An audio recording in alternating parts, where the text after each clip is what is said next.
Hello, my friend, and welcome to Wisdom Trek. I am Guthrie Chamberlain, your guide to wisdom and creating a living legacy. Thank you for joining us for our 5-day-per-week wisdom and legacy building podcast. This is day 689 of our trek, and it is time for our Mindshift Monday series. Wisdom Trek's primary focus is to assist you in creating your living legacy. Creating your living legacy can only be accomplished by gaining wisdom in many areas of life. And you can only gain wisdom by changing what you allow to go into your mind, which will result in changing the way you think. In other words, to create a living legacy, you must choose to be in a continual mode of mind shift. It is so easy to get stuck in the mindset that your current circumstances cannot be changed. This is just not true, but you must understand this fundamental principle. In order to change your life, you must change how you think and what you think about. Our Mindshift Monday podcast and journal will provide you with practical steps to make a mind shift to a rich and satisfying life. We are broadcasting from our studios at the Big House in Marietta, Ohio. This past weekend was a beautiful fall weekend filled with many outdoor activities. The annual Sternwell Festival in Marietta was this past weekend also. During the festival, there is always many events going on, with the highlight being a huge firework display on Saturday night. It does rival anything put on by larger cities, with fireworks being set off from a barge over the Ohio River. The fireworks actually display over the confluence of the Muskingum and Ohio River, with dozens of boats watching from the river and thousands of people from the shoreline. When we're in town, we do try to attend at least the fireworks. With the weather being great, the Sternwell Festival certainly was successful this year. Within our connected society of today, we hear a lot about success, so the question has to be asked, what is success? Over many years, I have collected inspirational motivational quotes covering a variety of topics. Many of them do deal with success and what success really means. But when they are all synthesized down, I have come to the conclusion that success is choosing to give of yourself to a life of legacy that is greater than yourself, which will have a positive impact on your world. There are 7 key elements that make up a living legacy. The first one is knowing the truth and accepting it. Since success is a choice, it involves a decision. Success is knowing the truth and then accepting it. Our lives today are filled with instant gratification of fast food, cheap thrills, entitlement, victim mentalities, and false hopes. Our lives are built on the foundation of sand. We live in a day of shortcuts, loopholes, and one more for the road as we look at a way to escape reality. We must understand that we are not truly successful, though, until we know what is right or what is truth, and then doing it. The second element is success is finding a need and filling it. Many people can find a need, point to a problem, and size up a situation. But only a successful person goes the next step beyond finding the need, and they endeavor to fill it. The story of the Bible, which we call the Good Samaritan, vividly illustrates the difference between finding a need and filling it. Here's a story taken from Luke chapter 10, verses 30 through 37. Jesus replied with a story. A Jewish man was traveling from Jerusalem down to Jericho, and he was attacked by bandits. They stripped him of his clothes, beat him up, and left him half dead beside the road. By chance, a priest came along, and when he saw the man lying there, he crossed to the other side of the road and passed him by. A temple assistant walked over and looked at him lying there, but he also passed by on the other side. Then a despised Samaritan came along, and when he saw the man, he felt compassion for him.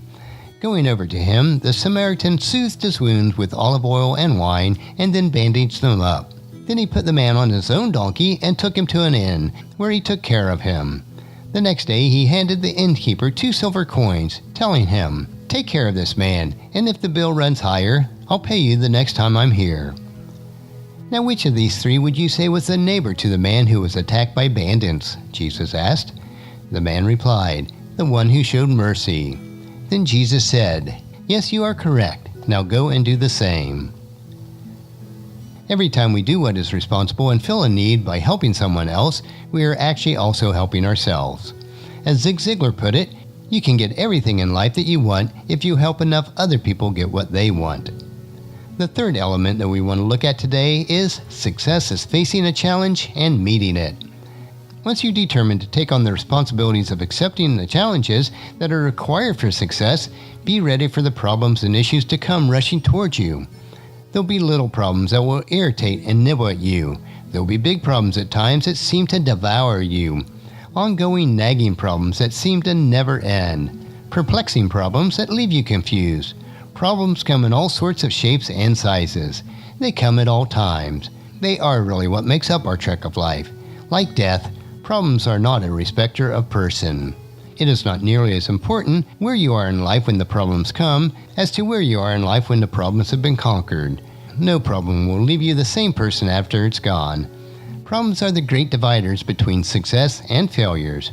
How you handle them will determine on which side of the equation that you live. The fourth element is success is losing your life so that you can find it. In Matthew chapter 10, verse 39, Jesus said, "If you cling to your life, you will lose it. But if you give up your life for me, you will find it." What you cling to, you will lose. What you give up, you will find. What a paradox. One of the reasons many have never tasted the sweetness of success is that they are unwilling to sacrifice what is required to achieve it. It goes back to the laws of planting and harvesting. As a general principle, if you plant sparingly, your harvest will be small. If you plant abundantly, your harvest will be bountiful. Element number 5. Success is having a plan and then following it. The Apostle Paul told us in his letter to the Ephesians, chapter 2, verse 10, "For we are God's masterpiece. He has created us anew in Christ Jesus, so that we can do the good things He planned for us long ago." Do you live as a masterpiece or a piece of garbage? God has created you for a purpose.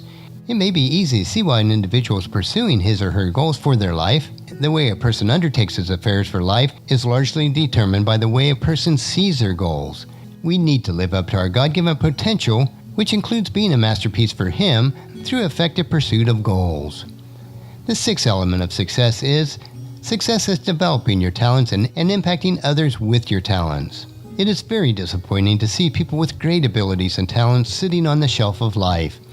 The parable of the 3 servants that is found in Matthew chapter 25, verses 14 through 30, tells of how a master was not concerned about how many talents a servant had, but how they used the talents that they had been given.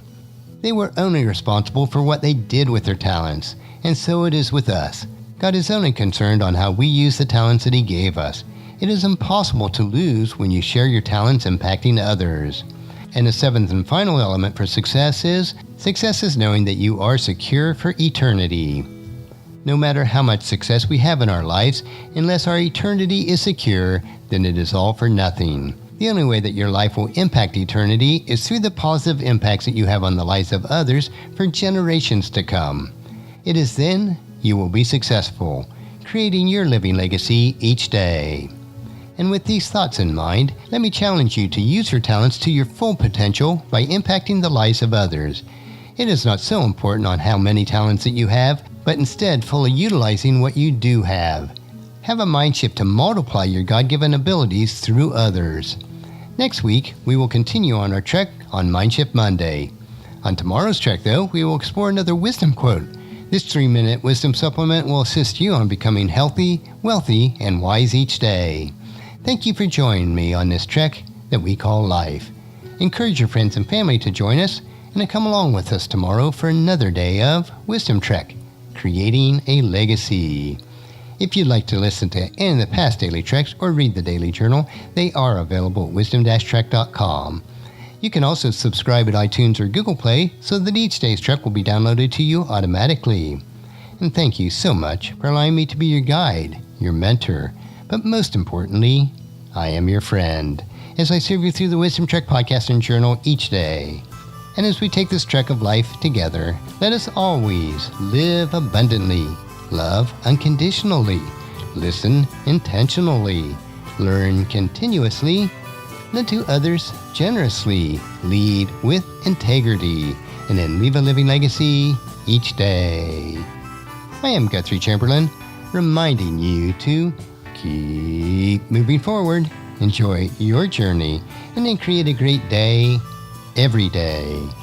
See you tomorrow.